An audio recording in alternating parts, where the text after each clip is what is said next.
Olá, bom dia a todas e todos. Eu queria começar agradecendo à equipe aqui do Remonta.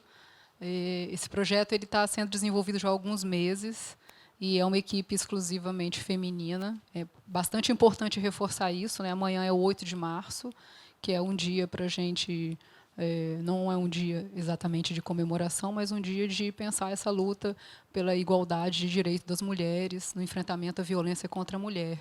Então, participar de um evento hoje, organizado e pensado por mulheres, para mim é extremamente gratificante, me sinto muito honrada e agradeço a toda a equipe, né, de mulheres maravilhosas aí do Remonta por tomar essa iniciativa de pensar esse projeto, o edital, né, e estar agora no momento de produção. Muito obrigada.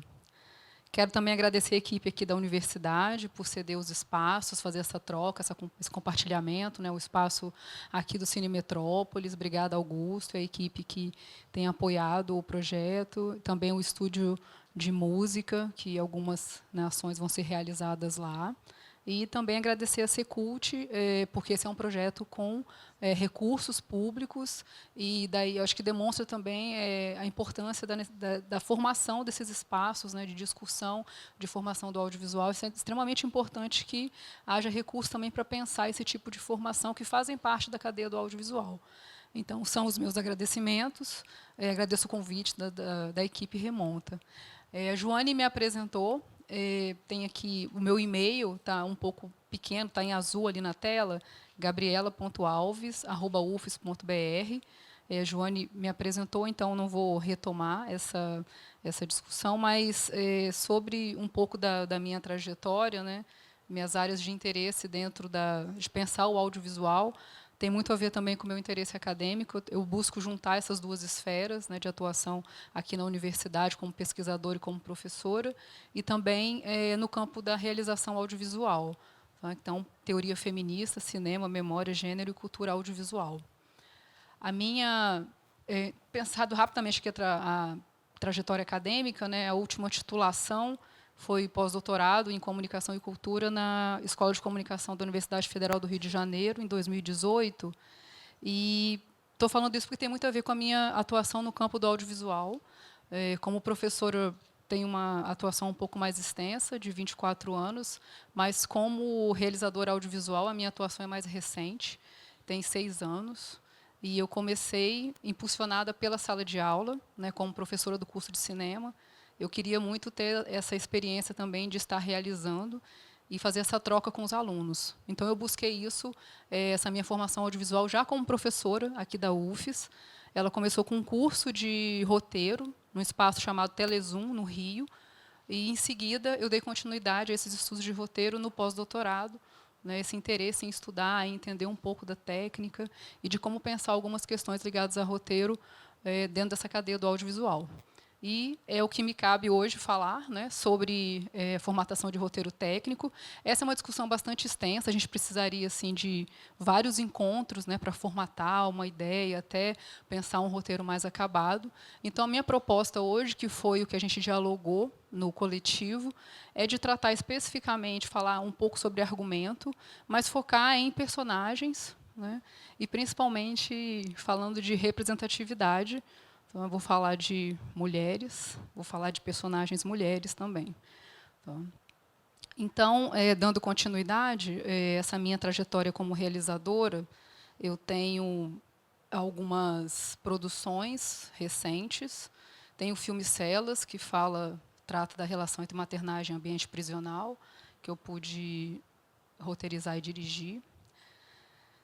Arredores, que é um projeto de longa-metragem, pensando também essa discussão da maternagem e ambiente prisional no Brasil. Riscadas, do ano passado, que trata do enfrentamento à violência contra a mulher a partir de obras de artistas visuais aqui do Estado. Refúgio, também do ano passado, que eu atuei como co-roteirista e co-direção.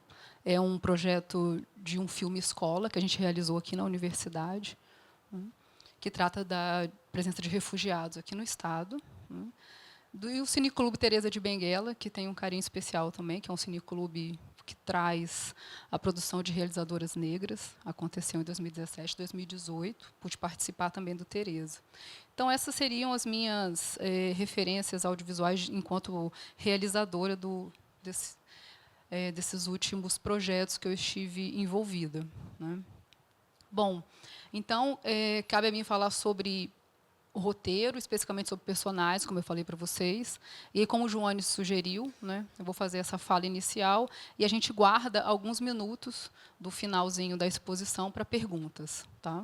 E aí fica o e-mail para quem quiser depois entrar em contato, para a gente tratar de outras questões que não deem para a gente conversar aqui. Tá? Bom, especificamente também vou falar um pouco sobre conflito dramático, logo no final. E vocês vão ver que são abordagens, né, a partir de uma representatividade de cinema e também de ficção seriada. Vou falar meus 2 exemplos aqui, tentando casar, buscando casar o que trazem os manuais de roteiro, né, com experiências dentro da produção audiovisual brasileira. Então, eu vou partir do Que Horas Ela Volta e também de algumas personagens da atual novela Amor de Mãe. Me assumo noveleira e penso que é importante a gente trazer essa discussão, né? Parece que nas escolas de cinema é um grande problema se dizer que assiste produção televisiva aqui no nosso país, né? Como se isso fosse um lugar que a gente não pudesse visitar. Então, não, eu não assisto novela porque grande parte das pessoas do lado de fora aqui da universidade ou do cinema assistem novela. Então, isso não é para mim. Eu acho que isso é para mim, sim. E penso que é um discurso talvez um pouco elitista, né? Dizer, a massa assiste, então eu não vou assistir, isso não me interessa. Para mim, particularmente, interessa, né? Porque dialoga com uma quantidade muito grande de pessoas. E o meu interesse é dialogar com as pessoas, né? Acho que quando a gente pensa um roteiro, uma história, o que a gente busca é dialogar com alguém a partir de uma questão que está ali impulsionando e incomodando a gente em algum sentido. Então, bom, dessas referências, deixa eu passar aqui. Existem vários manuais de roteiro, aqui na biblioteca tem, online também, na internet. Tá? E é uma questão mesmo de gosto pessoal. Eu costumo, esse é meu predileto, o Story, tá? De um autor americano, e ele pensa muito a partir de personagens, histórias, né, de como desenvolver essa ideia que nasce com a gente. Mas, enfim, gente, não é a única referência ou não a mais importante. É uma questão mesmo de gosto pessoal. Tá? Mas os roteiros, em geral, eles vão tocar em assuntos muito parecidos. Formação de personagem, argumento, desenvolvimento da história, narrativa, pensar essa trajetória do herói, como é que isso se constrói, 3 atos. Tá? Então, a formação clássica vocês podem encontrar em qualquer um dos manuais. Esse é o que eu trouxe, o que me inspirou e foi aonde eu busquei teoria também para construir essa apresentação. Além do Story, tem 2 livros. Esse, Mulheres Atrás das Câmeras, Cineastas Brasileiras de 1930 a 2018, tá? Organizada pela Camila Vieira da Silva e a Luísa Luzgar, do Garsby. E, sim, está ali. Olha lá, Manual de Roteiro e depois Teoria do Cinema. Estão os 2 livros lá. Tá? Mulheres de Cinema, da Carla Holanda. Estão os 2 ali na tela. Mulheres de Cinema, da Carla Holanda, e Mulheres Atrás das Câmeras. Então, vocês vejam que são 2 livros bastante recentes, né, ambos de 2019, e que a proposta principal deles é trazer as mulheres para a tela. Um que fala especificamente num panorama, né, quem são essas mulheres realizadoras do audiovisual brasileiro, e outro que trata de discussões um pouco mais teóricas, menos descritivas de quem são essas mulheres. Ou seja, a gente está em 2019 e a gente está se colocando nesses lugares, nós mulheres. Né? Nós somos um número bem reduzido, esses dados estão na Ancine, na página da Ancine, né, de mulheres que roteirizam e dirigem filmes. A gente é um número ainda bastante reduzido, em torno de 20%. Tá? E é também uma discussão do audiovisual de como é que nós, mulheres, vamos nos inserir nesses espaços. Tá? E essa bibliografia dialoga com isso. Bom, sobre o manual de roteiro, é sempre qual é a contribuição e até que ponto o manual de roteiro ele né, chega um momento em que a gente não consegue mais dialogar com esse manual. Né? Quais são esses senões que os manuais de roteiro, em geral, trazem para a gente? Né? Primeiro que eles são datados. Então, década de 90, 2000. O que acontece? Os exemplos que eles trazem para nós, né, muitas vezes são exemplos que a gente pode não ter assistido, ou exemplos que não dialogam, de fato, com essa nossa realidade aqui. Isso, às vezes, é um sinal. E, às vezes, são discussões muito gerais e técnicas. Né? E, quando a gente joga para os exemplos, a gente não consegue entender muito bem. Então, como é que se constrói um personagem? Aí ele dá exemplo de um filme que você nunca viu. Então, como é que a gente pode pensar os 3 atos? Aí dá um exemplo também. Então, esses seriam alguns senões dos manuais de roteiro, né, que a gente precisa, eu acho que, dialogar um pouco com a nossa realidade. A minha proposta é essa, a gente partir do manual, pensar questões técnicas dos manuais de roteiro, tá, e dialogar um pouco com essa discussão que a gente está vivendo hoje, aqui no nosso país, principalmente, que é a inserção de mulheres no audiovisual, e personagens mulheres. Que personagens são essas? O que elas fazem? Quais são os conflitos que movem essas mulheres? Né? E também partindo de mulheres que estão dirigindo e escrevendo. E a minha escolha, eu poderia ter feito, né, uma escolha completamente diferente. Né? Geralmente, nos manuais, a gente vai encontrar filmes que são dirigidos e protagonizados por homens, vivendo as suas histórias, as suas narrativas. Em geral, as mulheres elas não aparecem, ou quando aparecem é para fazer a história masculina acontecer. Né? Exemplo, por exemplo, de comédia romântica, hollywoodiana, né? Quando um homem é disputado por 2 mulheres. Então, geralmente é uma mulher que trabalha fora, às vezes, e essa mulher que não quer ser mãe ou que tem uma carreira, ela geralmente é vista como uma mulher que não vai se comprometer afetivamente com esse homem. Né? E a mulher que está ali à espera desse herói da narrativa para encontrar com ele no final. A gente já viu muito disso, né, na sessão da tarde, nos filmes. Então, a minha escolha hoje é por um tipo de narrativa diferente, em que as mulheres estão no primeiro plano da cena e também dirigindo e roteirizando. Tem muito a ver com o que a gente discute sobre lugar de fala, né? Quem são essas pessoas que estão construindo as suas histórias hoje. Tá? E como também que a gente faz esse movimento de colocar mulheres na tela, de pensar essas narrativas e de protagonizar histórias que são muito nossas, que tratam dos nossos sentimentos e dos nossos cotidianos. Então, quando eu trato aqui de representatividade na produção audiovisual, é justamente nesse sentido, pensar uma representatividade feminina. A minha abordagem é toda essa. Então, é bom avisar de antemão, né, porque, às vezes, a pessoa já está preparada para o que vai vir. Né? Então, quais são os exemplos? É o Que Horas Ela Volta, de 2015, da Ana Mulayer, e Amor de Mãe, da Manuela Dias, que é do ano passado, desse ano, né, a novela ainda está no ar. A partir do filme e da novela, eu elenquei 4 personagens mulheres. A Val, da Regina Casé, e a Jéssica, vivida pela Camila Margila, que estão em Que Horas Ela Volta. E uma espécie de crossover de personagens, assim, não sei se dá para afirmar que seja um crossover, mas elas têm muitas coisas em comum. A Val e a Lourdes. A Lourdes já do Amor de Mãe, tem 2 fases da personagem, Lucy Alves e Regina Casé de novo, e Camila, vivida pela Jéssica Ellen. Então, é claro que, quando a novela está no ar, tem muito debate, né? Muitas questões que surgem a partir dessas personagens. Né? E aí, o que eu estou propondo aqui não é uma crítica de cinema e nem uma crítica ao audiovisual. Assim, a gente vai pensar questões técnicas do roteiro a partir dessas personagens. Tá? Então, quem quiser depois discutir de forma mais ampla a proposta das narrativas, a gente pode fazer num outro momento.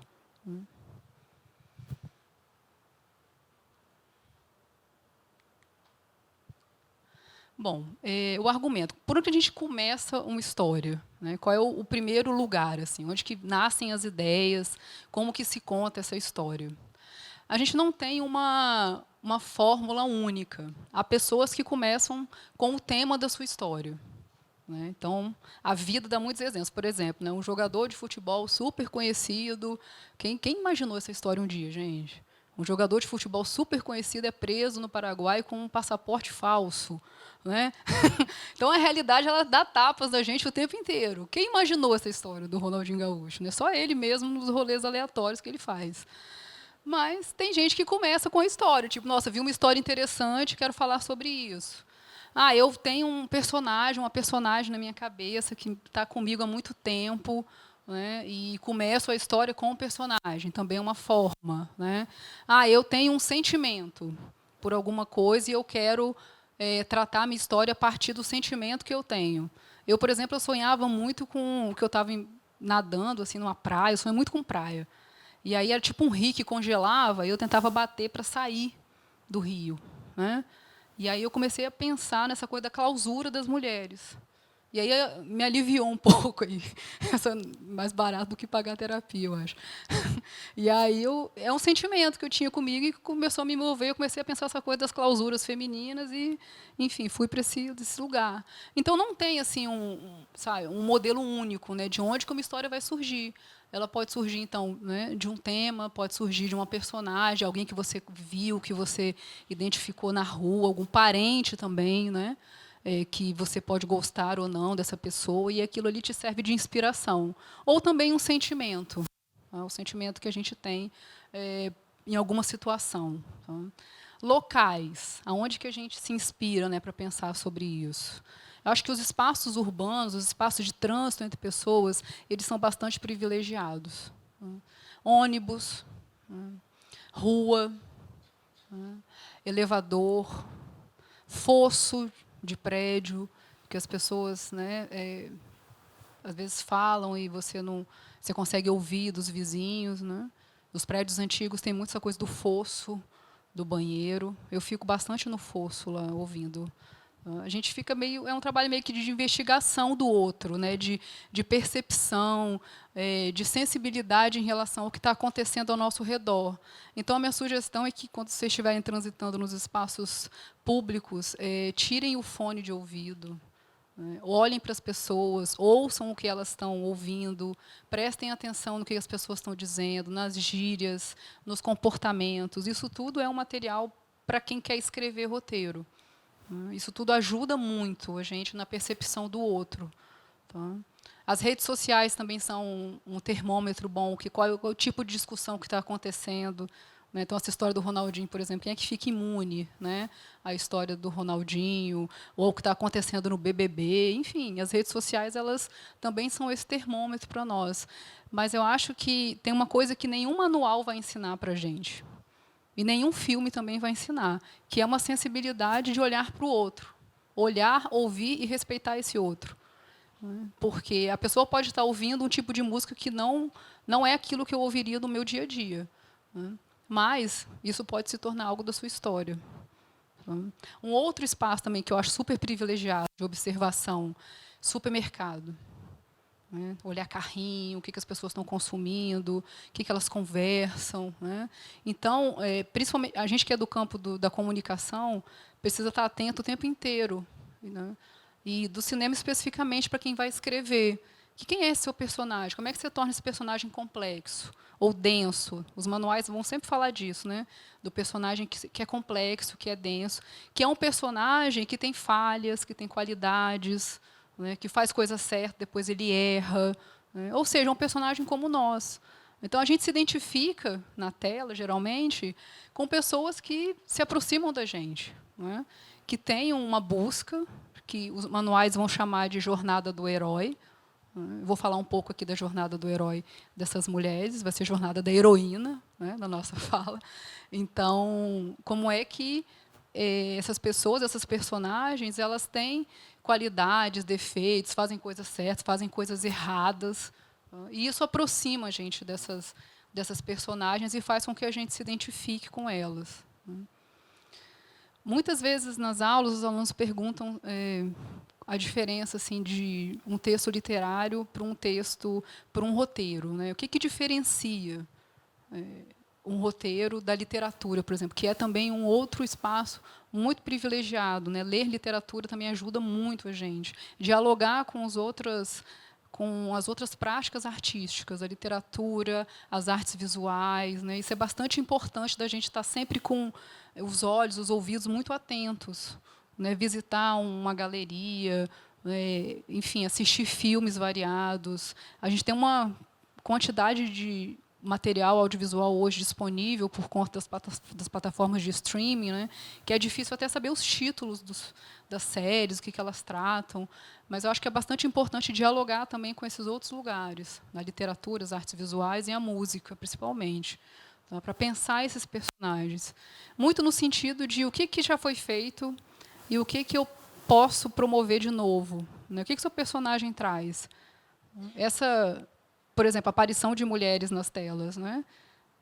Mulheres que estão vivendo as suas histórias. Isso, para nós, é relativamente novo, quando a gente coloca essas mulheres para viver histórias que, até então, elas não viviam. Já que nós estávamos relegadas no audiovisual a um espaço muito determinado, que é auxiliar a história do homem acontecer. Não só no audiovisual, né? A gente está nesse lugar já há um bom tempo e a gente vai sair dele. Então, essa importância da observação do cotidiano, né, das ações do cotidiano. E aí eu volto para aquela questão que eu não finalizei, né, a diferença entre... Como é que a gente pode demarcar, né, uma diferença básica entre a literatura, o texto, que a gente escreve o texto literário, um romance, de um roteiro, já que ali no romance também tem personagens, eles estão vivendo determinadas ações, né. O roteiro, ele é especificamente a ação do personagem. Ele é muito menos descrição dos lugares, a não ser que isso seja extremamente importante. Então, aqui, se eu estivesse escrevendo, por exemplo, né, Laura está de pé observando o movimento do espaço do Metrópolis. Tati está filmando a partir de uma câmera e eu estou atrapalhando o foco, porque toda hora eu chego perto e não deveria. Yasmin está anotando, né, o que a gente está discutindo. Então, o roteiro, a primeira dica grande é que o roteiro é ação. Os seus personagens, eles precisam estar fazendo ações. Tá? E tem que focar nisso, ação. Tá? Então, menos descrição de espaço, menos descrição do personagem. Eu vou trazer aqui depois algumas questões para nortear o personagem para vocês, assim. Mas é uma coisa que fica muito mais guardada para a gente do que exposta no roteiro. Então, a primeira grande dica é essa: o roteiro é a ação dos personagens. Tá? Vamos para o primeiro trecho, por favor, Natália? O que horas ela volta?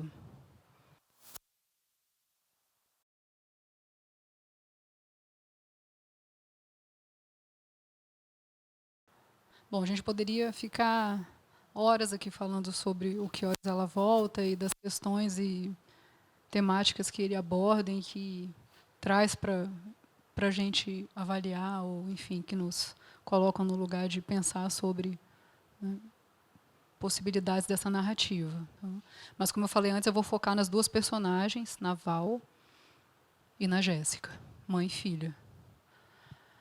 Bom, nos livros, né, a gente sempre encontra uma proposta de pensar o argumento a partir de ideias, logline e protagonistas. Então, a ideia, né, o que a gente precisa avaliar sobre as ideias? Primeiro, a força desse conceito, né? Aqui no filme, por exemplo, qual a história da Val e qual a história da Jéssica? São mãe e filha, né, de um país, o nosso, Brasil contemporâneo, e que tem histórias bastante distintas, né?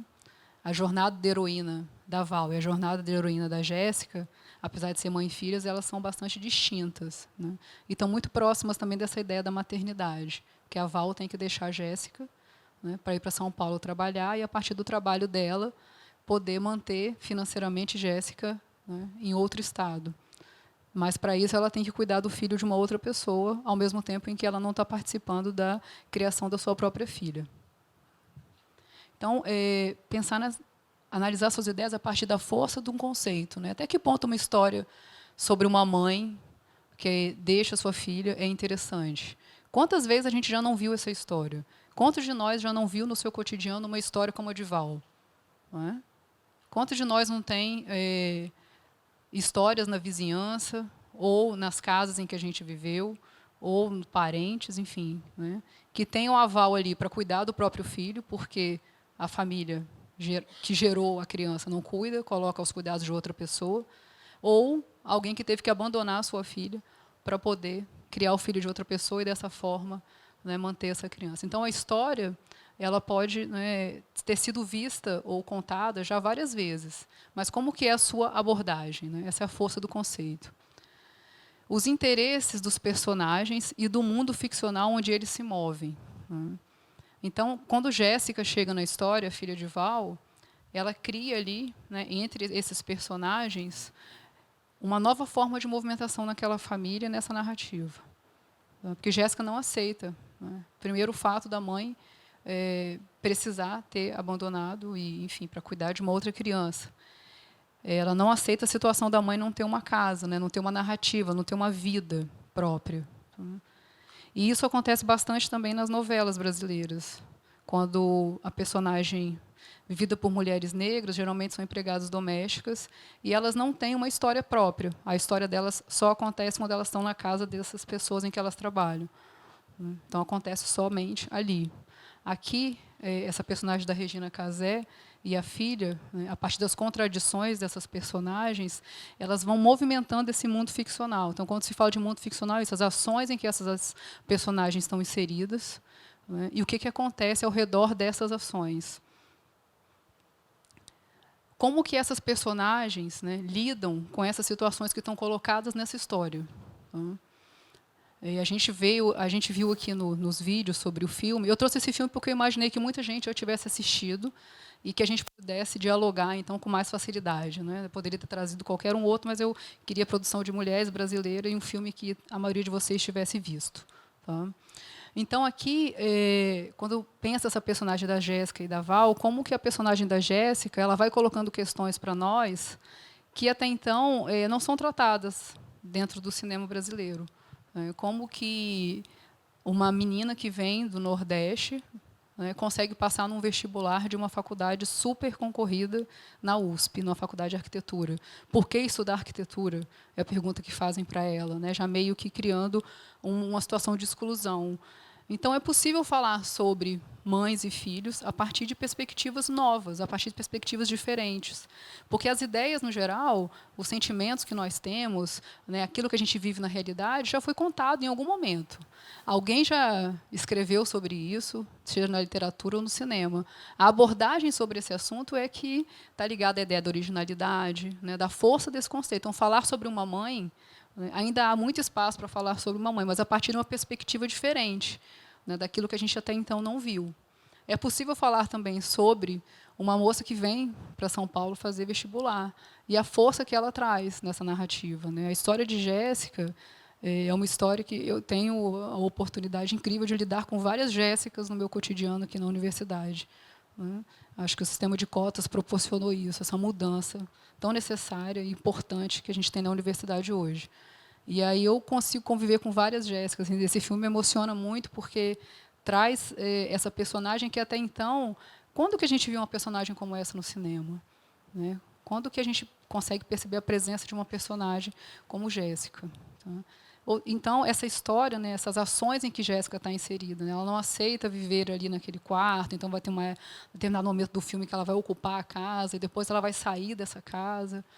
E, no final, a gente descobre que ela também tem uma relação, que ela tem um filho pequeno, então a maternidade para ela também é uma questão que move as duas personagens. Né? Então, mãe e filha estão ali, nesse conflito de pensar essa maternidade, cada uma a seu modo, mas é o que vai juntar as duas, né, no final. Então, isso é extremamente original também, né, de pensar uma história de mãe e filha a partir de uma perspectiva diferente. E essa perspectiva está muito ligada a essa forma como a gente olha para o mundo, como a gente encara as pessoas e as relações. Daí eu volto à ideia inicial da importância, né, de estar atento a esses movimentos, da importância de ouvir o outro, da importância de prestar atenção ao que as pessoas estão dizendo, ouvindo, lendo, assistindo. Né. O trabalho de um roteirista é um trabalho de um contador de histórias, né, que precisa de muita atenção e sensibilidade. E, de novo, sensibilidade nenhum manual ensina para a gente, né? Talvez as artes, o contato com as artes possam ajudar, mas isso não tem como ensinar para ninguém. Bom, o potencial dramático está ligado à ideia, né, eu falei que roteiro é ação, que os seus personagens precisam estar em ações. Então, por exemplo, a primeira sequência que eu apresentei aqui do filme, né, Val atende um telefonema de Jéssica e Jéssica está dizendo para ela que vem para São Paulo. Então, ela vai e abre uma janela, a gente consegue ver que o quarto dela é bastante pequeno. Tá? E aí, obviamente, a direção de fotografia depois tem uma grande sacada, que é colocar a câmera do lado de fora e pega a grade do quarto, né? Que a personagem, a gente já, de cara, se identifica, se, poxa, essa personagem está presa em algum lugar. Então, logo no início do filme, mas isso justamente é da direção de fotografia, não é do roteiro. Então, o roteiro, então, ele está pensando, Val atende o telefone, conversa com Jéssica, e Jéssica vai anunciar que ela está vindo para São Paulo, né? E a gente chega a um ponto crucial, e talvez não, o mais difícil da escrita de um roteiro, que são os diálogos. Tornar esses diálogos verossímeis, tornar esses diálogos próximos da gente. Então, a gente se identifica ali com Val, porque primeiro ela atende o telefone, na dificuldade do sinal, e depois ela pergunta para a Jéssica, você vem? Mas já acabou a inscrição, né? Já foi feita. Ela, não, fiz pela internet. Então, é um diálogo que a gente se identifica com ele porque sabe essa dificuldade, a dificuldade do sinal, né, a dificuldade de muitas pessoas de acessar a internet, né, como é que você consegue fazer isso, né, com um botão. Os meus pais, por exemplo, eles têm muita dificuldade com a internet. Então, isso é uma realidade assim, de muitas pessoas. Né? E como que trazer isso para os diálogos delas torna essas personagens mais críveis, torna essas personagens próximas da gente.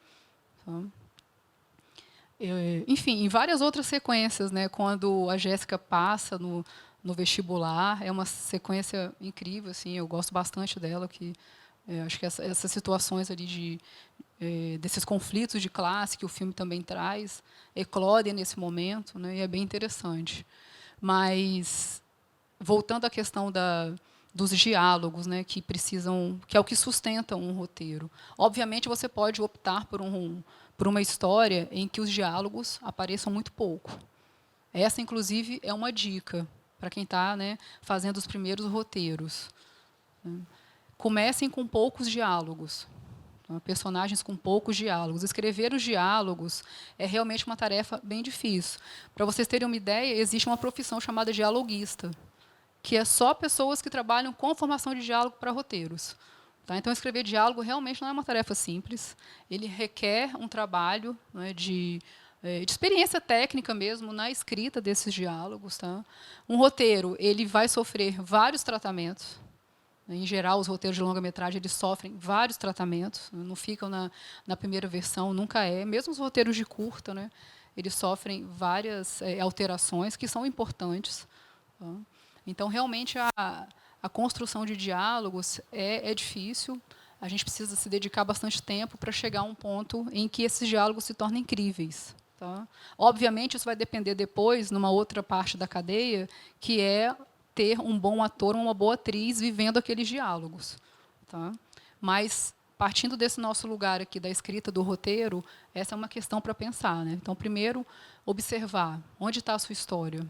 Né? Como que você quer contar isso? A partir de um personagem, de um sentimento, de uma história que apareceu para você? Partiu para o roteiro. Pensar que roteiros são ações. Tá? Ações que os personagens precisam estar desenvolvendo ali em tela. Tá? Eu posso, mas, Gabi, eu posso pensar um filme em que eu tenha, sei lá, 2 minutos de um personagem na praia contemplando. Pode, sem dúvida. Né? É uma opção. Tá? Mas, se o seu filme tem personagens dialogando entre si, promovendo essas ações, lembrar disso, né, que roteiro sinônimo de ação, primeira dica. E depois pensar nos diálogos. Você está começando, menos diálogos. Depois você investe numa quantidade maior de diálogos, à medida em que você for melhorando e aprimorando essa técnica. Tá? E é técnica mesmo, é aprimorar. É como escrever romance. Ou como escrever qualquer outra, ou como qualquer outra atividade que a gente faça na vida. Né? A gente precisa de técnica e de aprimorar essa técnica. Então, no roteiro, é a técnica do diálogo, que geralmente é o calcanhar de Aquiles. para tornar o potencial dramático da sua história mais crível. Bom, a logline, eu sugiro que vocês escrevam um resumo da história de vocês, logo no início. Pensar, como é que é essa história em poucas palavras? Né? O seu filme ele trata do quê? Do relacionamento de mãe e filha? Do relacionamento afetivo entre mulheres? De mulheres que estão tomando os espaços públicos, né, um lugar até então que a gente não ocupa. Tá? Mulheres que eram presas em instituições psiquiátricas porque não eram consideradas, do ponto de vista social, aceitas pela sociedade. Por exemplo, mulheres que não aceitavam se casar até a década de 70, ou não aceitavam ter filhos, ou queriam trabalhar, e eram consideradas loucas ou histéricas por suas famílias, e então elas eram colocadas em instituições psiquiátricas. A gente tem uma dessa no interior aqui do Espírito Santo, Santa Isabel chamava. Essa é uma ideia que eu tenho para um filme, que eu quero falar sobre o claustro das mulheres e fazer uma crítica à histeria feminina. Essa é uma história que realmente aconteceu. E eu li isso numa matéria jornalística, né, de uma pesquisadora no Rio, que pesquisou isso no Rio. Eu falei, caramba, isso aqui deve ter no Espírito Santo também. E tem. Então, é uma ideia aqui guardada, um projeto que eu tenho que eu gostaria de desenvolver e que parte dessa crítica, mas também desse lugar feminino.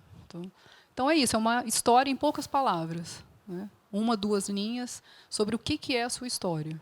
Ela vai servir como uma espécie de bússola para que você vá desenvolvendo depois o seu argumento e o seu roteiro.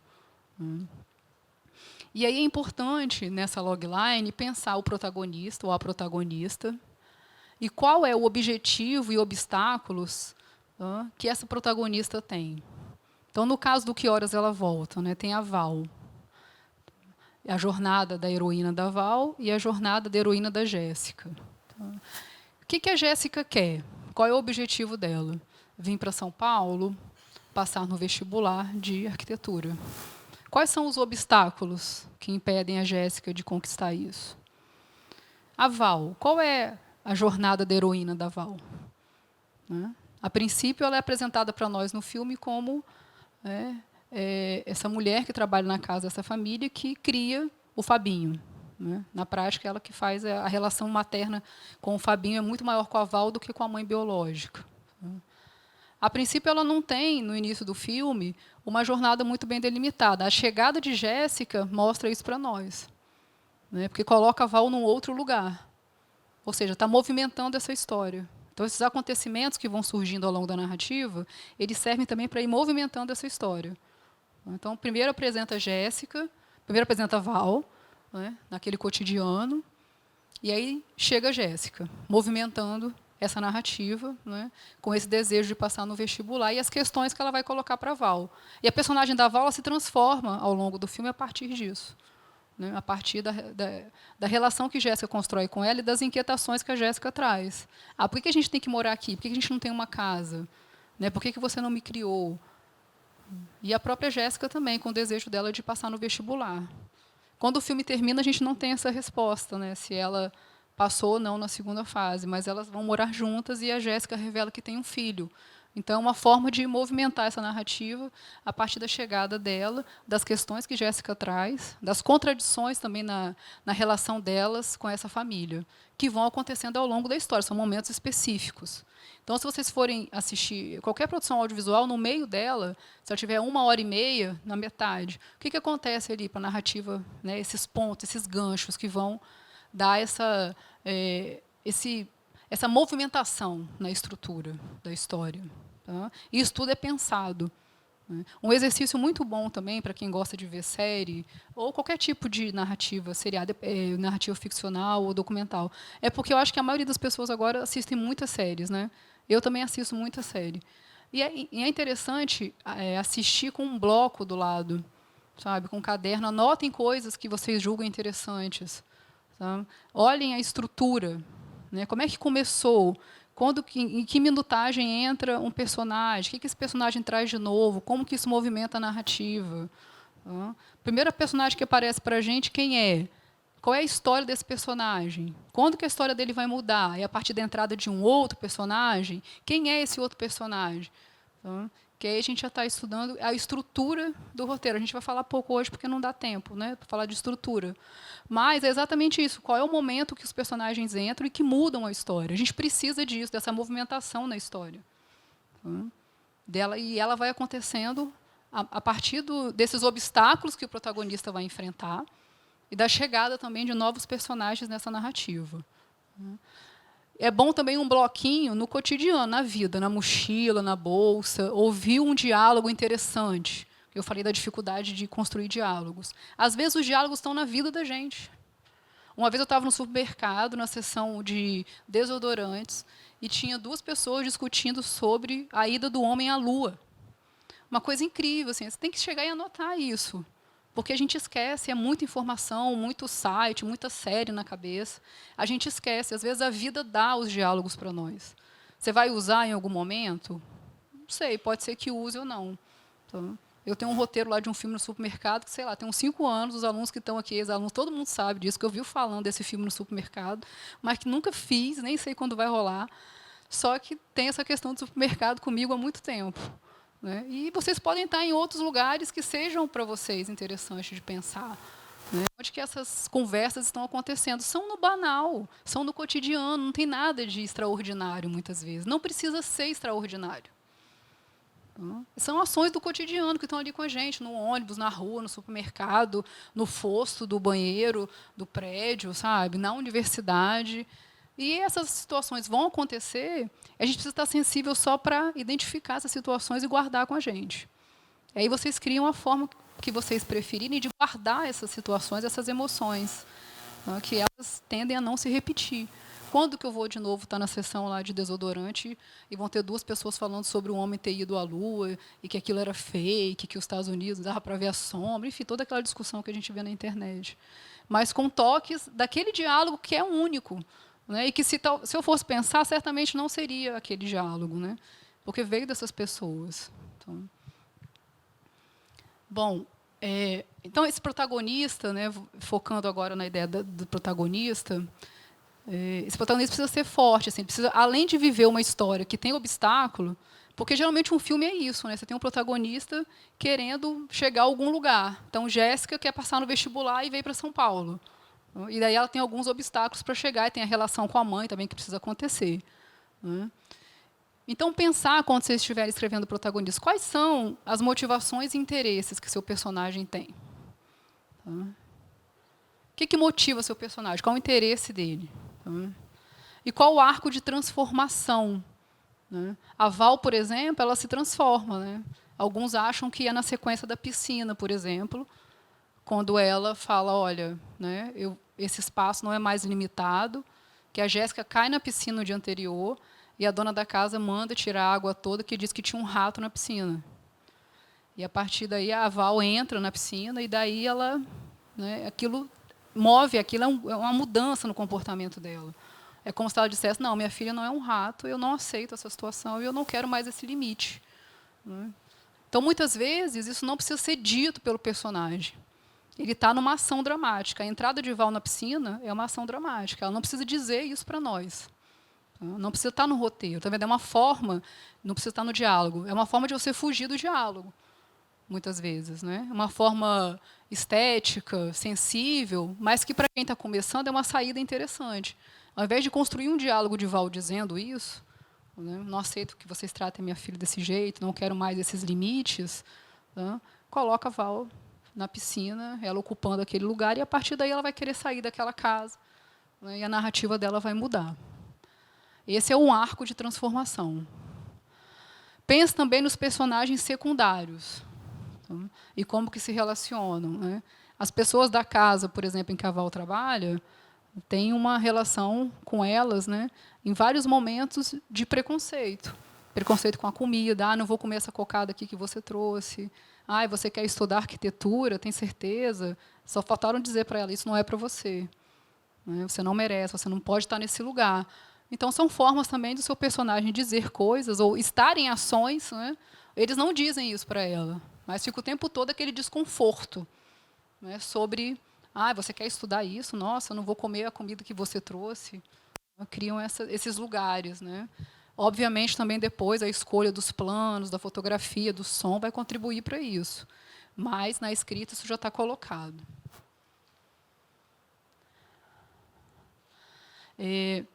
Gente, eu preparei muita coisa, porque assim, 2 horas é pouco, mas na aula geralmente a gente vai conversando. Aqui não, né? Então eu vou passar um pouquinho, porque eu preparei muita coisa para a gente poder chegar lá na novela. Já são 11 horas, né? O argumento. Se vocês quiserem depois, é só pedir para a equipe pegar esse material, mandar. Dá para mandar, não dá, meninas? Dá? Dá para enviar para as pessoas? Não, eu criei um problema. Dá, né? Agora eu falei que dá, já era. Passa o e-mail, né? E a gente faz um e-mail. Bom, sobre o argumento, né? Eu falei que a gente não vai discutir estrutura aqui, porque não dá tempo mesmo. Tá? A gente está focado em personagens. Né? Mas toda história tem uma estrutura. Tá? E aqui eu coloquei uma estrutura bem básica para se pensar uma história. Né? Qual é o incidente dramático que começa a narrativa? Ali a gente vê que é Jéssica vindo para São Paulo. Em que horas ela volta? Quando seu protagonista se compromete com o objetivo dele? É um segundo momento. Tá? E aí você pode pensar a história de Val, a história de Jéssica, a partir dessas sugestões aqui para a formação do argumento. O que acontece mais ou menos no meio do roteiro? Foi o que eu falei sobre a entrada na piscina. Não tenho certeza se é exatamente no meio do roteiro. Tá? É preciso verificar isso. Mas é uma ação que determina Val ali, a mudança dela. Tá? Qual o momento dramático que encerra o segundo ato? Tá? E obriga esse protagonista a dar tudo por tudo. Jéssica decide sair da casa. Ela fala, isso aqui não é para mim. Não aguento mais essa situação. Então, coloca Val também no lugar de pensar o que Val vai fazer. Então, funciona para as duas. Qual o clímax da história? A gente tem o Fabinho indo embora, então a Val meio que, né, não está mais ali naquele lugar, que ela, na verdade, era a mãe dele, né, é o trabalho dela. O clímax da história, o obstáculo final, que precisa ser vencido, que é Jéssica contar que também tem um filho. Então, vejam o que está acontecendo para as duas. Tá? E a nossa história do Que Horas Ela Volta se conclui quando elas vão morar juntas, né, e para Jéssica poder estudar, e Val decide dar um fim naquela relação. Como é possível avaliar o potencial das nossas ideias? Será que uma ideia funciona ou uma ideia não funciona? É possível avaliar isso? Tá? Aí eu coloquei aqui algumas propostas. Tá? Então, o filme clássico ele segue essa estrutura que vocês viram, que é a maioria dos filmes. Tá? De ficção, longa-metragem, eles vão seguir essa estrutura. Vocês podem, inclusive, assistir os filmes agora tentando identificar essa estrutura. Isso foi um excelente exercício. Tá? Para pensar a estrutura de filmes. E aí, como é que eu posso avaliar o potencial das minhas ideias, né, para construir isso num roteiro? Bom, o seu protagonista tem que ser um protagonista ativo. De novo, aqui eu reforço a importância das ações do protagonista. Então, tem que estar acontecendo alguma coisa com ele. Então, Val atendeu o telefone, Jéssica chegou, ela apresenta para a família. Depois, enfim, a narrativa vai se desenvolvendo a partir dessas relações. O seu personagem precisa ter um objetivo, que é o que a gente chama de jornada do herói. O que o seu personagem quer fazer nessa história? Onde ele quer chegar? E, obviamente, os obstáculos que vão progressivamente se tornando mais complicados para essa história poder acontecer. Então, Jéssica chega, de imediato ela não tem um lugar para estudar, porque o quarto é muito pequeno, aí ela vai para um outro quarto. Ela tem que lidar com o preconceito das pessoas, né, em dizerem para ela que aquele curso não é para ela, mesmo assim ela permanece. Ela tem a história do filho que ela não consegue contar para a mãe. Aí ela passa no vestibular e depois ela tem mais uma etapa ainda, que é a segunda, né, fase. Então, enfim, vários obstáculos e empecilhos para fazer a história acontecer. Então, isso é importante pensar para o personagem. Né? Qual é o principal obstáculo que o seu personagem precisa ter? Aí vocês podem me dizer assim, tá, mas no documentário isso também funciona ou é só na ficção? No documentário também. Tá? O Celas, o filme que eu roteirizei e dirigi, ele começa com um questionamento das mães que estão em regime de privação de liberdade. E elas estão com o filho e têm que entregar. Elas se perguntam, o que é ser melhor mãe? É a mãe que fica com o filho ou é a mãe que entrega a criança?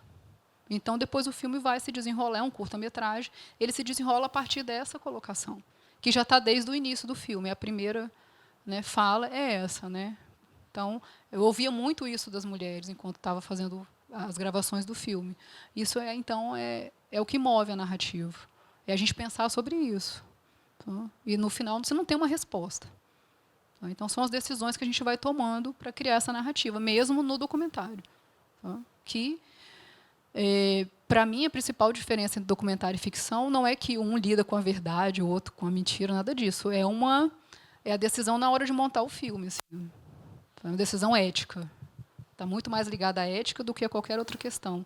A gente está falando bastante de ficção, mas, enfim, isso aqui também cabe para o documentário. Bom, então, se você tem, voltando aqui, né, como que eu avalio as minhas ideias? Preciso ter um protagonista, o protagonista está realizando ações, eu tenho que ter uma jornada para esse protagonista, ele precisa estar vivendo uma história, tá? E a gente precisa colocar um objetivo e alguns obstáculos até ele alcançar esse objetivo final.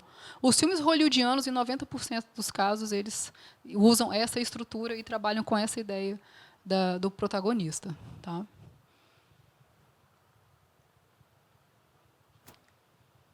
Bom, agora entrando mais ainda na discussão sobre protagonista, a gente vai entrar em alguns trechos da novela Amor de Mãe. Natália, por favor, pode mostrar.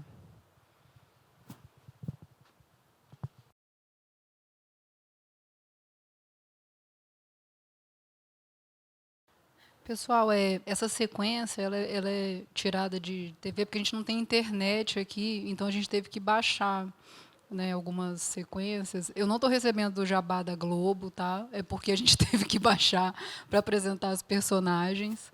E por isso que essa última sequência também, ela esteticamente, ela é muito mais bem feita, o enquadramento está muito melhor. É porque a gente teve que baixar um conteúdo que não era do Globoplay, que eles não permitem. Tá? Bom, então a gente tem aqui duas personagens, né? A mãe e filha de novo. Essa questão da maternidade, eu acho que a gente tem que pensar muito sobre ela e falar mesmo entre nós mulheres e na produção audiovisual, porque ela está com a gente o tempo todo. A gente optando ou não por ser mãe, a questão da maternidade está sempre com uma mulher. Né? E a gente está sempre sendo o tempo todo questionada pelas nossas escolhas e ações. Se você tem um filho, estão julgando como é que você tem um filho. Se você não tem um filho, estão julgando por que você não tem um filho. Então, a maternidade é algo que só passa pela experiência feminina, né? Só a gente gera, só a gente amamenta, enfim, e só a gente é cobrada por isso. Inclusive, na opção da interrupção da gravidez, né? Enquanto os homens abortam filhos a qualquer momento da vida, filho na barriga, enfim, filho já nascido, crescido, nós mulheres a gente não tem esse direito de escolher sobre o nosso próprio corpo em relação a essa questão. Então, ambas as narrativas têm esse ponto, né, da maternidade como lugar de construção dessas personagens e das histórias.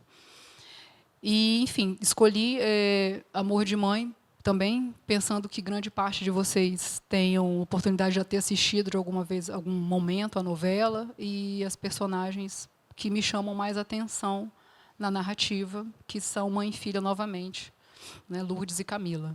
Bom, a partir daí, a gente começa a avaliar o quão o seu protagonista é interessante. Né? Aqui em Lourdes, a gente tem a jornada do herói dela clássica, a jornada da heroína. Ela está em busca do filho que o ex-marido vendeu e levou para o Rio de Janeiro. Então, ela sai do Nordeste em busca, né, de Malaquitas, a cidade. Ela sai de lá em busca desse filho no Rio de Janeiro.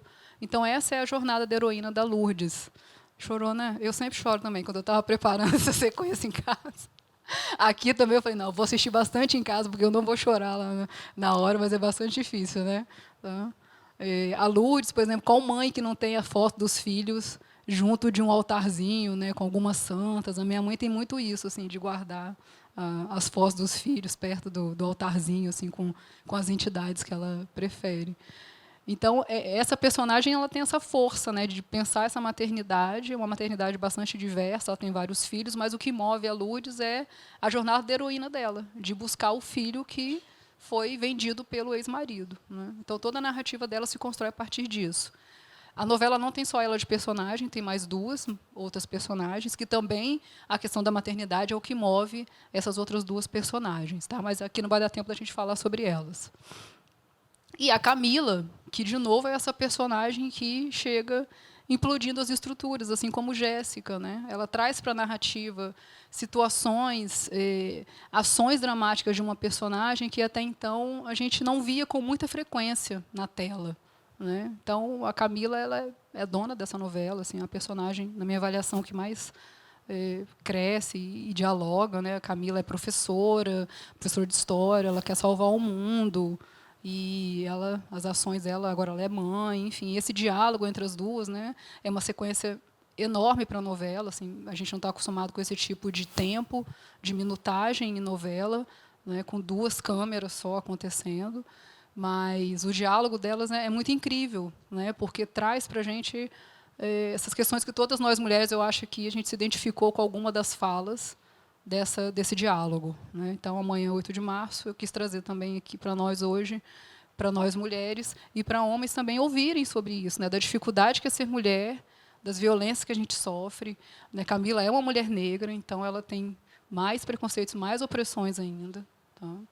E da importância de a gente ouvir esse diálogo, né, da dificuldade que é ser mulher, e um diálogo muito bem construído. Então, eu gostaria muito de ter escrito esse diálogo, que eu acho ele muito bonito, muito tocante e importante também, além disso, um diálogo necessário para que as pessoas ouçam o que nós mulheres temos a dizer.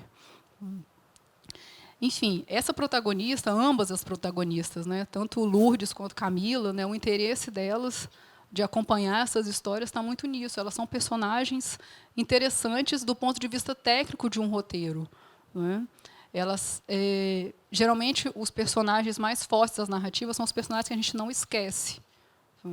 Então, a Camila, eu acho que dificilmente a gente vai esquecer essa personagem, né? Quem acompanha a narrativa. Tá? E aí, qual é a técnica, assim, uma dica, né, para pensar a construção de um personagem? Tá? Primeiro, é dar um traço único para ela. Né? Uma falha e um segredo. Isso aí já é um bom ponto de partida. Então, a Lourdes, por exemplo, ela tem um traço único. Ela é essa mãe que está atrás de um filho que foi vendido. É isso que está dando o start, né, o começo da história da Lourdes. Ela também tem falha. Ela matou o ex-marido. Porque o ex-marido, numa briga, né, ela empurra e ele bate a cabeça num prego e ele morre. Tá? Isso já foi, inclusive, revelado, mas era um segredo e também uma falha. Né? E a falha de todas essas mães, porque as mães se excedem. Né? As três protagonistas são mães que se excedem. Até que ponto, né, se exceder é bom ou não? Né? E dizem que mãe pode tudo, né, porque a mãe se excede, a mãe ama muito, a mãe não respeita o limite. Então, a narrativa também ela vai se construindo a partir disso para as três personagens, né? Dos excessos, né? Do amor, do zelo. Tá? Eu lembro de um dos personagens que ela está em busca desse filho, é a jornada da heroína da Lourdes. E, no determinado momento, ela acha que encontrou o filho e esse filho está preso. E aí ele pede para ela entrar com o telefone celular na cadeia. E ela entra, ela coloca o telefone celular dentro do bolo e entra. Né, que é essa coisa da narrativa se construir pela falha.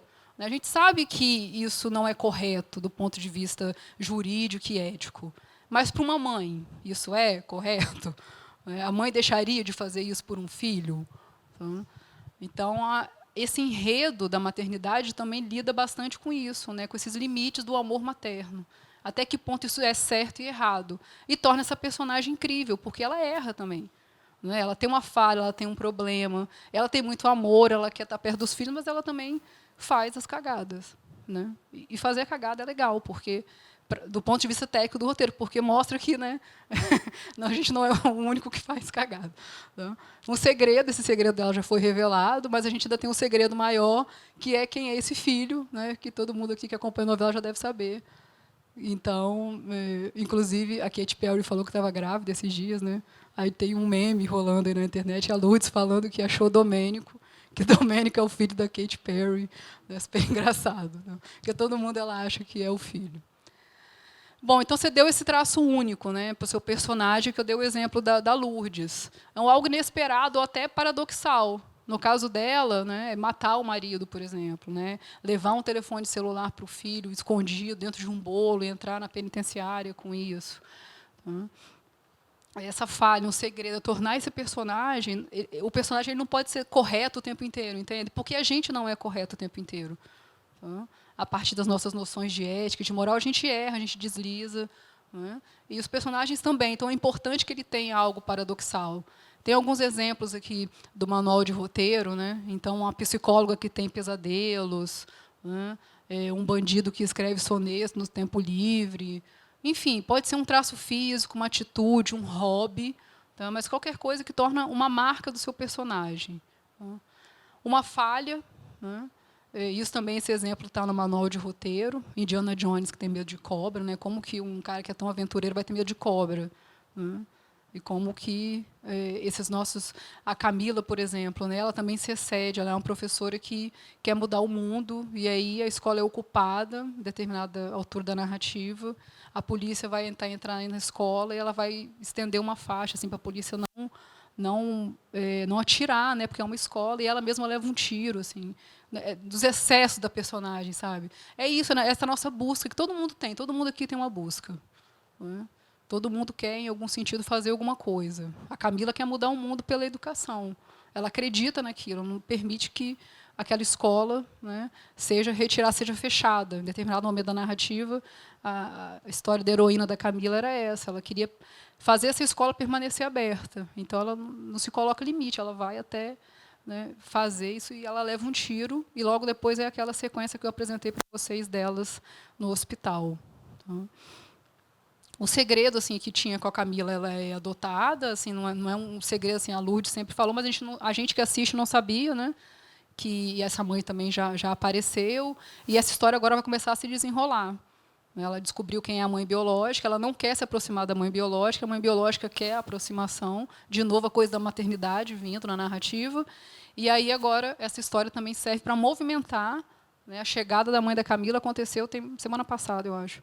E aí agora elas estão... Isso vai voltar para a trama para poder fazer a história acontecer. Então, a entrada de personagens também tem essa característica. Aí eu tenho aqui um PDF com 50 questões para vocês pensarem os personagens. Tá? Pode abrir aí, Nath, por favor, o arquivo PDF. Enquanto a Nath coloca, o que eu preciso saber do personagem? Né? Quais são as informações que eu preciso ter comigo para construir um personagem? Esse PDF tem 50 perguntas, tá? que eu julgo importante para construir um personagem. Independente de qual momento da narrativa você vai soltar essa informação, ou pode ser que você nem solte essa informação no seu roteiro. Tá? Mas é importante que o seu personagem ele seja muito íntimo. Ele tem que ser além do seu alter ego. É óbvio que a gente vai escrever histórias que têm a ver com a gente. A gente vai optar por histórias que tenham a ver com a gente. Né? Enfim. Mas é importante que a gente dê um passo além. Não é só o alter ego, né? Não é só aquilo que a gente está habituado no cotidiano. Então, esse material aqui é uma dica assim, de pensar, fazer perguntas para o seu personagem. Tá? E é você realmente traçar um perfil bem amplo através dessas 50 perguntas. E, de novo, você pode não soltar isso em nenhum momento do seu roteiro. Por exemplo, o endereço do meu personagem. Não sei, isso pode não aparecer no meu roteiro, mas para você que está escrevendo é importante, porque cria uma relação de familiaridade. Você sabe exatamente quem é aquela pessoa. Tá? Então, a sugestão é nome, sobrenome, gênero, endereço, tá? A casa dele, como é que é? Quando você olha de fora, quando olha de dentro, mora num prédio, mora numa casa, como é que é? Qual a cor dos olhos? A qualidade da voz, como que essa pessoa fala? Quais são as expressões favoritas? Pelas expressões, a gente consegue identificar a origem de alguém. Né? Se a pessoa fala mano, essa pessoa é de São Paulo. Então, você pode soltar na fala do personagem, sem dizer que fulano veio de São Paulo. Né? Estou lá conversando com Tati. Tati, você lembra de Carol? Carol veio de São Paulo. Eu não preciso dizer isso. Não preciso ser didático no roteiro. Eu posso colocar Carol dizendo, e aí, mano?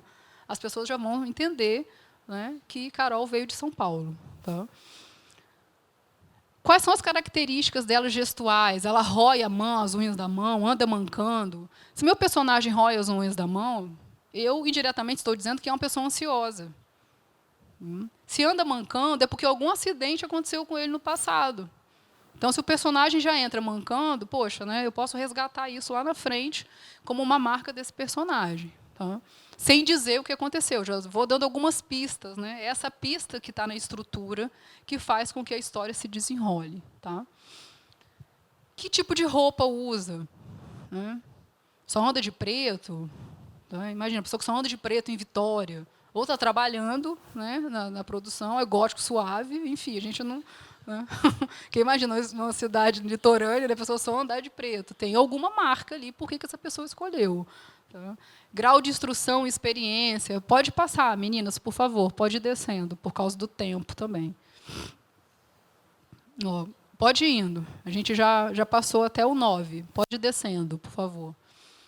Então, aqui está falando de grau de instrução, experiência. Qual é o assunto que essa pessoa mais domina? O seu personagem, qual é o assunto que ele mais sabe falar sobre?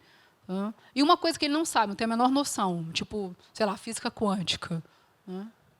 Que se você sabe que o personagem não... Se você mostra lá logo no início que o seu personagem não sabe física quântica, e ele, por exemplo, precisa se relacionar com alguém que sabe física quântica, isso aí já é um obstáculo. Vamos supor que a jornada do herói do seu personagem seja conquistar alguém que estude física quântica. Então, ele já é um obstáculo. Tá? Qual o histórico de empregos? Né? Objetivos profissionais? Os pais estão vivos? Como é que eles se relacionam com esses pais? Como é que foi a experiência de vida? Você vai investir nisso, né, na memória de um personagem? Tá? Quais são os outros membros da família? Como que é a relação deles com essa família? Né? Tipo, ele é Bolsonaro e a família não. Né? Enfim, como é que é essa relação? Tá? Tadinho, ele não. Como vai a saúde dele em geral? Tá? Qual é o tipo de personalidade, o estado mental? Tá? É uma pessoa atormentada, tranquila? Como que é essa natureza do seu personagem do ponto de vista mental? Temperamento dele. Pode subir, Nath, por favor. Já estamos aqui no 18. Temperamento, estado emocional, limitações. Por exemplo, ele não consegue falar em público, tem alguma dificuldade de falar, alguma dificuldade afetiva, tipo, né, se relacionou com alguém, teve uma experiência muito ruim, não consegue mais. Ele tem algum jogo que ele gosta? Gosta de ler? Que tipo de livro ele lê? Lê o livro todo, ou ele lê no meio para frente, enfim, lê algum capítulo, passa as férias aonde, lugares favoritos, o que faz no happy hour, o que ele ama de verdade, tá?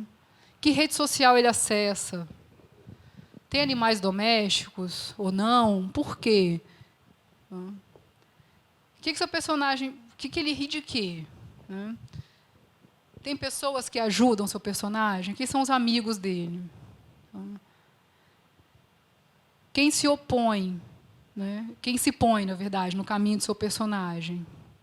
O que é importante para ele? As ambições, os sonhos. O que constrange? Os animais domésticos deixam seu personagem com raiva? Como que ele vê a vida? Uma pessoa otimista, pessimista? Como ele enxerga a si mesmo? Tem orgulho dele? Tem autoconfiança ou não? Quais são os heróis, ídolos? Ele tem interesse romântico em alguém? Como é que foi a experiência afetiva? Tem um carro? Gostaria ou não de dirigir? Como que ele é visto pelas outras pessoas? Aí a gente já está caminhando mais para um personagem no convívio coletivo. O que distingue o personagem das outras pessoas, que é essa marca? Os leitores vão amar ou odiar, porque são escolhas. Né? Você pode também pensar um personagem que as pessoas, de antemão, já vão criar uma antipatia com ele. Tá? Porque, geralmente, a gente pensa do lado positivo. Né? Eu vou criar um personagem que as pessoas se identifiquem pelo lado afetivo positivamente, mas também pode ser o contrário. Né? Seu personagem confia em quê? Desses objetivos do seu personagem, tem algum que deixa ele um pouco tímido, embaraçado em ter que assumir isso? Né? Qual foi a maior alegria do personagem? E a maior decepção? Passatempos preferidos. Eu falei de hobby já lá em cima, acho que esse 45 está repetido. Quais são os gostos do personagem? Cor, música, livros, filmes. E o que ele gosta menos? Né? Então, tem um tipo de música que ele detesta, ele não gosta de pessoas com excesso de perfume, ele não come carne. Né? Em uma frase só, como é que você pode definir seu personagem? Tá?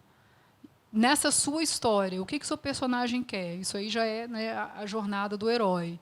Ele vai conseguir ter o que ele quer e como? Por exemplo, você fala assim, mas ele não tem que, a jornada do herói não tem que se completar? O personagem não precisa atingir o objetivo para acabar a história?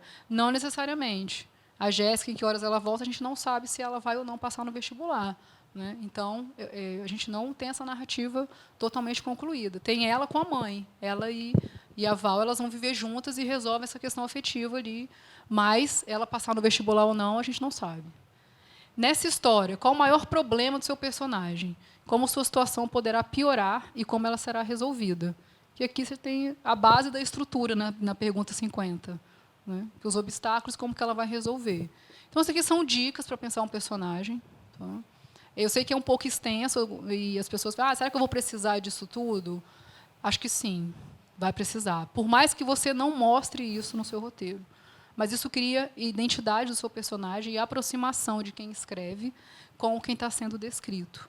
Né? Porque se eu não sei uma emoção do meu personagem, como que eu vou escrever um diálogo sobre isso? Como que eu vou colocar o meu personagem numa ação dramática se eu não sei como ele vai reagir? Então, eu preciso ter isso de antemão desenhado, né, para ser um guia na hora de escrever as ações dramáticas e os diálogos. Tá? Meninas, por favor, podem voltar lá para os slides. Isso. Bom, acho que isso aqui a gente já falou, né, da importância dos obstáculos para o personagem. Né? O personagem ele precisa ter essa história da jornada da heroína, do herói, construída com alguns obstáculos. Tá? E aí a gente vai revelando o personagem nos diálogos e nas ações. Tá? E quando eu falo ali atenção ao didatismo, é isso, e não ser didático, e não achar que o público não vai entender o que você está falando. Tá? Como a Lourdes, por exemplo, quando ela entra na piscina, eu não preciso colocar isso no diálogo. A ação da personagem na tela já me mostra isso, né, que ela está rompendo com aquela relação, né, de opressão e de violência que tinham se construído até agora. Tá?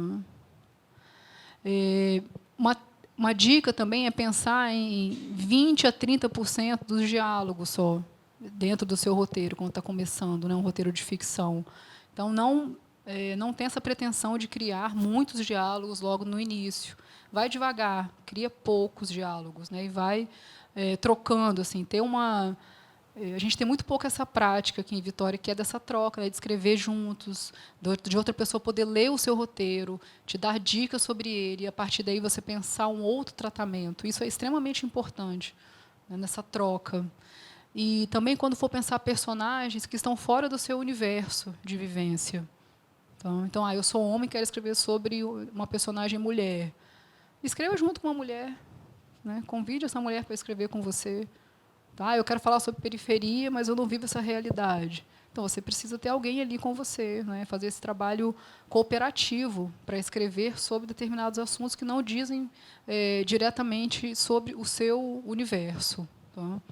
Lembrar que o roteiro são ações, né? Ações e ações que precisam ser desenvolvidas por esse personagem. Então, acontecimentos, menos descrição dos espaços e mais ações dos personagens. Tá? Que implica na ação dramática. Tá? Como a gente está no finalzinho já, né, já são 15 para meio-dia, eu vou falar rapidamente sobre a ação dramática, mas é extremamente importante. Né? Porque eu falei que o roteiro é ação. E a ação é uma ação dramática também, é uma ação que conduz essa narrativa. Tá? Então, Tamires está mexendo no cabelo. Tá? Não é simplesmente porque ela está ajeitando o cabelo. Pode ser, né, uma marca da personagem, se Tamires fosse uma personagem. Então, por exemplo, quando ela tem uma dúvida, ela coça a cabeça. Então, a gente pode ir entregando ao longo da narrativa, não é, que isso é uma característica da personagem. Tá? Isso é uma ação dramática. Então, coçar o cabelo não é um acontecimento nulo na linha narrativa. Geralmente não são, gente. Tá? Todas as ações dos seus personagens elas têm alguma finalidade. Né? Na ficção, principalmente. Ele está fazendo porque isso é uma marca desse personagem. Tá? Então, fazer o café é uma ação. Né? Correr, chorar. Tá? A gente não vai conseguir abrir esse vídeo que eu trouxe, que é do Globoplay, não abre. São outros personagens da trama de Amor de Mãe. É um dos filhos da Lourdes, o Magno, e ele trabalha num posto de combustível. E muitas das histórias do Magno acontecem num posto de combustível. Então, o trabalho dele não é, um mero acaso. Assim, alguma hora alguém falou que o Magno trabalha no posto de combustível. Não, as ações do personagem acontecem com ele no posto de combustível. Isso é extremamente interessante porque dá veracidade a esse personagem. Ao invés de gravar dentro da casa da Lourdes, não, leva o personagem para o posto de gasolina e faz as ações dele acontecerem ali. Então, tem uma ação que ele está lá abastecendo o carro e chega uma personagem, chama ele, e ele sai e fala, fulano, cobra aí para mim, 100 conto, redondo. Então, é um diálogo que uma pessoa que trabalha no posto de gasolina teria. Ele não vai falar, cobre, por favor, 100 reais. Sabe? Ele vai falar, 100 conto, redondo. Cobra aí. Era isso que estava no vídeo que eu queria mostrar. Né? Que é uma ação dramática que mostra também o seu personagem. Tá? Então, se o seu personagem trabalha num posto de gasolina, coloque as ações dele no posto de gasolina. Né? Ele com o uniforme do posto, tendo um diálogo ali. A ação pode começar a acontecer ali. Né? Como é esse caso do vídeo que a gente não conseguiu abrir. Tá? Então, a ação dramática, como eu falei, o exemplo, né, de coçar o cabelo, como que o personagem fala, né, são ações que acontecem na narrativa e não são ações gratuitas, né, elas movem a narrativa. Tá?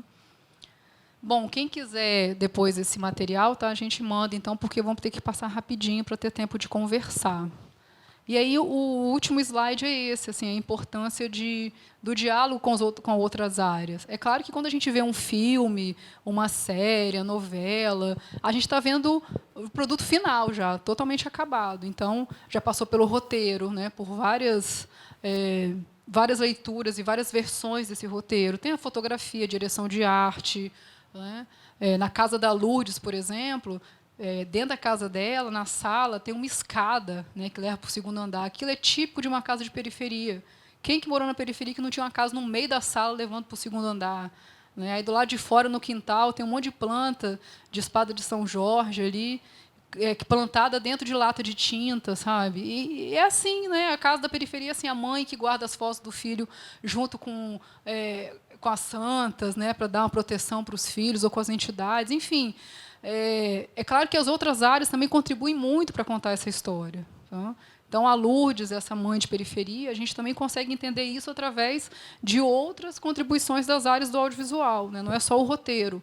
Mas é extremamente importante que essas outras áreas, quando você tiver com o seu roteiro pronto, você dialogue com essas pessoas. Né? Dialogue com as outras áreas que vão fazer parte do filme. Então, a direção de arte, como é que ela vai trabalhar ali no seu roteiro? Né? Você tem uma ideia de como o seu personagem se veste, mas a definição final mesmo se dá por uma outra equipe, não no roteiro. Então, é muito importante que as equipes que vão trabalhar em um filme discutam juntas e construam isso a partir do roteiro. E não você pegar o roteiro e falar, olha, estamos aqui, diretor de fotografia, estamos aqui, som, é assim que você vai fazer, porque eu já decidi. Porque todo mundo está cumprindo uma função criativa para um filme acontecer. E todas as áreas são importantes. E o filme nasce ali no roteiro. Sua história foi construída ali. Então, é importante, quanto mais a equipe estiver integrada, melhor. Porque esse diálogo contribui bastante para esse resultado final. Tá bom? É isso, pessoal. Muito obrigada. Tá, e vamos para as perguntas. Espera aí, Sandra. Estamos indo. Ei, Sandra, querida, pedi para você fazer de pé a pergunta. Ah, tá. Bom dia. Dia ou tarde, não sei. Eu sou Sandra Chagas e sou professora de artes cênicas, graduada em licenciatura pela Universidade de Vila Velha. O primeiro roteiro que hoje eu entendo que eu escrevi foi no ensino fundamental, que eu não tinha noção. Depois, em 2007, numa oficina de iniciação teatral pela Secretaria de Cultura de Vitória, Circuito Cultural. E agora, mais recente, eu passei pela disciplina de atuação para cinema, e o meu recorte da pesquisa foi exatamente o jogo do ator, né, enquadramento, e fiz a pesquisa que deu que culminou para o meu TCC. Resultado, eu tenho 3 roteiros. Na verdade, são poesias fragmentadas, roteirizadas em partituras de ações cotidianas. Essa é a minha pesquisa. Só que esse material ele está dentro do meu computador, está guardado. Não teve uma escrita de um roteiro técnico, foram experimentos. E eu e a minha orientadora, a doutora Regiane Arruda, a gente assumiu que não seria um documentário, e sim registros, porque nós falamos de poética cinematográfica e não linguagem. Quem sou eu, né, para falar de linguagem? Aí, então, na época, tem 5 anos, a gente pensou pensou numa forma de conceituar. Bom, são registros. Mas isso tem uma inquietude, por quê? Conversando com outras pessoas, né, da área, né, atores, roteiristas, diretores, sempre comentam, esse material seu tem que sair, uma pesquisa. E tem ficção e realidade, porque tem um depoimento dos alunos. Essa é a minha metodologia de trabalho. E a gente constrói roteiros juntos. Ali é um processo que é natural, vai surgindo dentro da metodologia que a gente, né, que o ateliê cênico cinematográfico, o mote é esse, né, com essas referências que você citou. Agora eu penso assim, como que eu faço esse material sair do meu notebook com a estética, vamos dizer, de uma estética meio comprometida, suja, porque a carência de material, eu fiz tudo com recurso próprio, periferia, dentro da minha pegada de trabalho. Mas hoje eu não sei, há tempos que eu penso, só que ele ficou lá adormecido muito tempo mesmo, né? Usei como TCC, legal. Mas aquela questão assim, poxa, conversando, inclusive uma vez aqui na Mostra de Cinema de Borda, conversando com a professora Bernadette Lira, ela falou: esse material não pode ficar lá. Mas eu não sou roteirista, eu não sou cineasta, eu só faço eu faço experimento cênico com o indivíduo, não é, né, no jogo cênico. Aí eu gostaria de ter um direcionamento a partir daí, porque assim, nós não temos pesquisa na área de mestrado aqui no estado, sabe? Mas eu gostaria de trabalhar no cotidiano com esse material, assim, que você me orienta enquanto roteirista, né? E para finalizar, não tem como regravar esse material, porque os alunos de 14 a 18 tem 20 e tantos, e o material já está lá, e aquele material mesmo que eu consegui extrair, e inclusive a amostra que foi na banca, para a banca, na UVV. E é isso, assim, porque poderia deixar lá, tá, passou, né? Estou em outra, mas não é isso. Não, Sandra, não deixa lá, não. Assim, eu acho que as ideias que movem a gente, elas, às vezes, têm um tempo para acontecer, sabe? Às vezes você tem um material guardado e está ali, e essa hora chega. E é só você que vai saber esse momento, essa hora. Mas a minha dica é que você pergunte para esses 3 materiais dessa sua trajetória, quando você for juntar e falar, é uma história sobre o quê? Minha história trata... Lembra da logline, que eu falei que é uma linha? Né? Minha história sobre o quê? Eu acho que é um primeiro ponto de partida para você ir para esse material, que é o mesmo movimento, por exemplo, que a gente faz quando vai para um documentário de arquivo, de trabalhar com imagens, né, que já estão ali prontas, com experiências que já foram construídas. Né? Então, a primeira questão da minha dica é essa. O seu filme é sobre o quê? A sua história é sobre o quê? Tá? Depois de pensar sobre o que é essa história, elencar quem seriam esses personagens. Tá? Como é que a gente elenca personagens a partir, né, de histórias que já existem, ali no caso da Sandra, por exemplo? Tá? Buscar, geralmente, 3 personagens, é uma dica para um curta, tá? E personagens que sejam meio que contraditórios entre si, que não fiquem repetindo a mesma questão. Então, por exemplo, vamos supor que a sua história fale sobre esse cenário da formação de atores no Espírito Santo. Estou chutando, tá? E aí você vai trazer, então, 3 personagens que estão falando sobre isso. Dentro desse material todo que você tem, né, vamos pensar um curta de 15 minutos. Então, e aí a sua história vai ser sobre isso. Quem são os protagonistas, os seus personagens que vão falar sobre esse assunto? Então, na hora de elencar esses personagens, pensar o que cada um vai dizer. É interessante que um, por exemplo, fale sobre a história, sobre a ausência de uma pós-graduação, sobre a ausência, sobre a dificuldade, que eu acho que realmente acontece, entre direção de atores no Espírito Santo. Quem é que faz isso nos filmes de ficção? Então, você coloca alguém para falar sobre isso. Uma outra pessoa, né, vai dizer, do ponto de vista do ator, como é que é. Um é o diretor falando sobre dirigir em cena, outro fala sobre a formação, outro fala sobre ser ator e, né, as dificuldades e também as realizações que ele encontra. Então, são personagens diferentes, você deu uma marca para cada um dos personagens, a gente falou disso aqui também, você deu um traço único para cada um deles. Cada um está falando sobre determinado assunto. Então, acho que é uma primeira dica, Sandra. Em relação ao material que já foi produzido, que eu quero usar como referência fílmica das minhas próximas pesquisas Sim. de campo. Eu posso trazê-lo para o que já foi sem roteiro, foi através dos experimentos. Se eu posso assumi-lo como um filme e trazer para cá. Mas aí você vai roteirizar agora. Quando você for trazer e construir essa narrativa a partir de algo que já está Não precisa filmado. pensar em refazer o filme, né, nessa questão. Não iria por esse caminho, obrigada. não. Eu iria por esse de pensar agora quem são qual é essa história. Você quer falar sobre o quê? Quem são os personagens que vão construir a sua história? E, a partir daí, você roteiriza. Que é a escolha. Porque lá nos créditos, eu coloquei assim, optamos, né? Roteiro, criação coletiva. Sim. E sem fato, dúvida. Né? Tá? É isso, agora obrigada. vai ser Sandra Chagas no roteiro.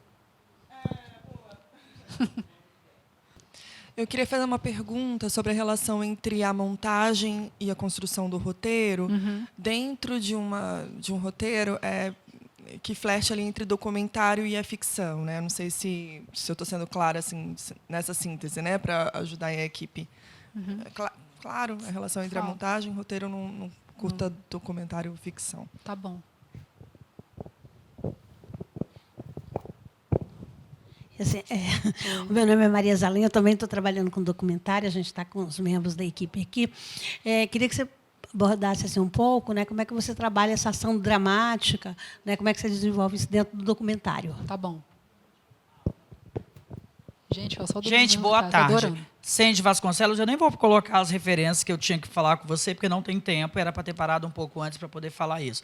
A única questão que eu vou colocar, que talvez não sei se você concorda, e que eu bato muito na tecla no Espírito Santo, porque eu acho que, querendo ou não, todo mundo quer estar aqui, mas nós estamos aqui no artesanal, porque é Brasil, é Espírito Santo. Eu acredito muito que o roteiro, ele é o ponto de partida, mas o filme, ele vai escolhendo caminhos. Então, o roteiro ele vai se modificando, ele vai ganhando uma visão diferente. Então, quando o roteirista ele começa a discutir muito com a equipe ou com a direção, é porque, às vezes, ele não quer se soltar daquele roteiro. E o roteiro, quanto o filme, quando ele chega no produto final, ele já se modificou. Entendeu? O roteiro, ele te dá um pontapé. Ele te dá um pontapé para você poder levar esse roteiro.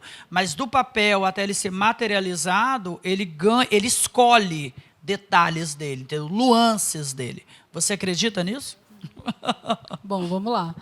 Vou começar pelo final, né, pela terceira pergunta. Eu acho que são modos de fazer o roteiro.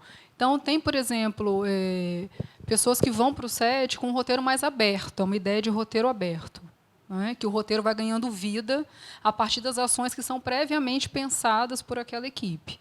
Esse é um modo de fazer. Tá? O modo de fazer que eu apresentei aqui é um modo de fazer com um roteiro estabelecido, depois discutido com a equipe. Por que eu falo da discussão? Porque, às vezes, você pensa, por exemplo, uma ação entre 5 personagens acontecendo. Eu tenho um diálogo com 5 personagens. Mas aí você vai ver no seu orçamento que você só vai ter dinheiro para colocar 3 lapelas. E aí? Daí a importância de discutir com as equipes para chegar a um resultado final que atenda todas as expectativas, não só do roteirista. Porque, é claro, a gente quer explodir carro, não é? A gente quer fazer e acontecer no roteiro. Mas a gente tem um orçamento que é apertado. E aí, como é que você vai fazer para trabalhar as suas ideias e atender a questões técnicas e estéticas das outras equipes?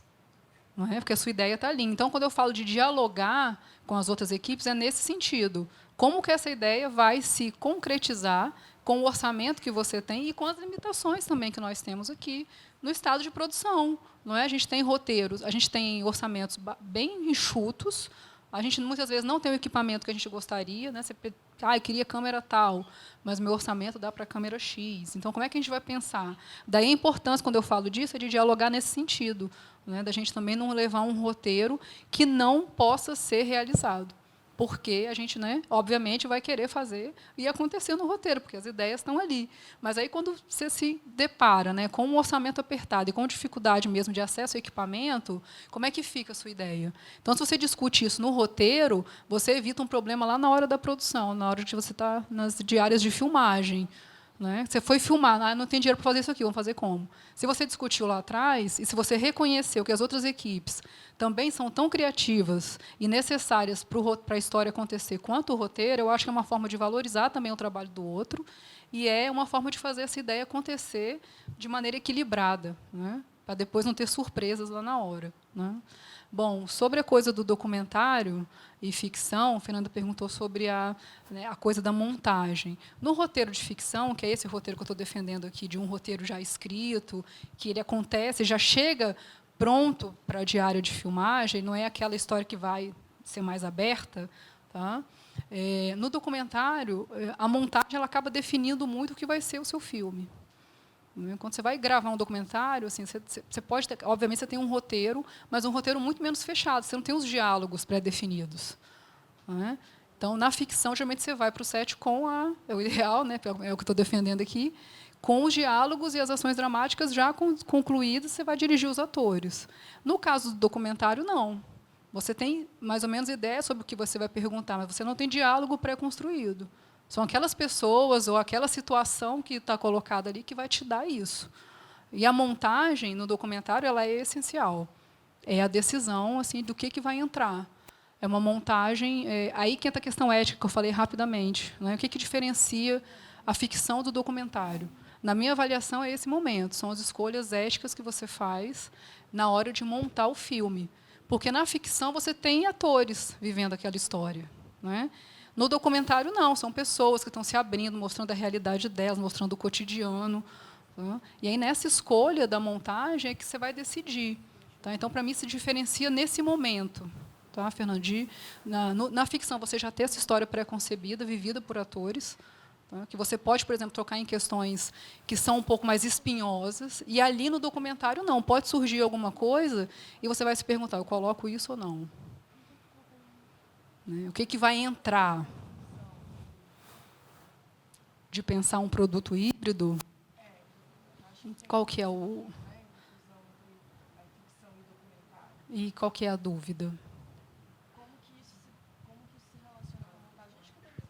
Sim, acredito que sim. Porque no roteiro, você vai prever também no roteiro de documentário. Não é uma coisa totalmente aberta. Você pensa ações, você vai em busca de uma história que tem personagens... Né? E você quer saber alguma coisa dessas pessoas no documentário, por mais que você não tenha o diálogo construído, mas você tem perguntas que vão te guiar. Então, você vai conhecer essas pessoas, vai se aproximar delas, vai procurar. Estou falando de pessoas, mas pode ser também de situações, né? Estabelecimentos, coisas. Tá? Porque eu acho que é mais interessante as pessoas, acho que é o lugar que eu parto também. Né? Então, você não vai... Né, uma diária de gravação no documentário, o ideal, né, é que você saiba o que você vai perguntar, o que você quer saber dessas pessoas, né, com esse roteiro já de gravação e um roteiro de fato do documentário. Por mais que ele seja não tenha diálogos, mas ele tem as questões que você quer tratar. Você tem um mapeamento desses personagens, quem são, como eles agem, e o que você quer saber deles. Tá? Então, tem roteiro, sim. É importante que nos documentários, tá, defendo também essa ideia, a equipe vá sabendo o que vai ser questionado, por mais que seja mais aberto do que, né, você vai até você chegar na questão que você quer no documentário. Então, né, vou entrevistar Sandra, né, quero saber um assunto específico de Sandra. Eu não vou chegar e fazer essa pergunta de cara para Sandra.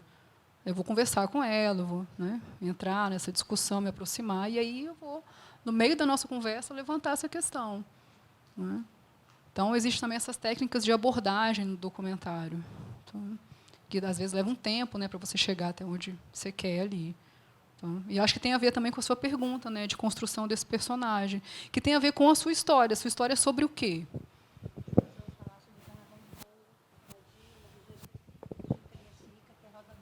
Tá. E essa história vai ser a partir de 3 personagens.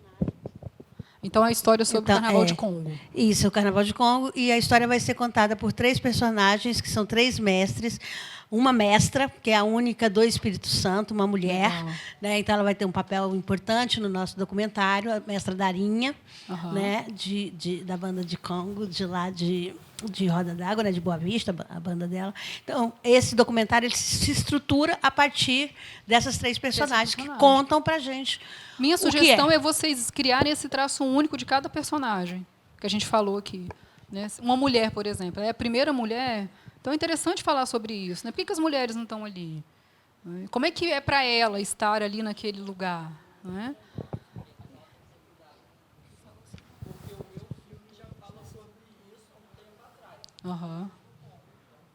Daí a importância de criar o traço único, sabe? O que já foi dito? Como, por exemplo, aqui nos filmes, sobre maternidade, a gente já falou tanto sobre isso, as narrativas já disseram tanto sobre. Mas qual é o traço único? O que diferencia a sua abordagem da abordagem que já foi feita? Né? Então, pensar esses personagens, o que você quer saber deles, através desse traço único, dessa característica que só esses seus personagens vão ter, apesar de estarem falando sobre o mesmo assunto. Não é? Exatamente.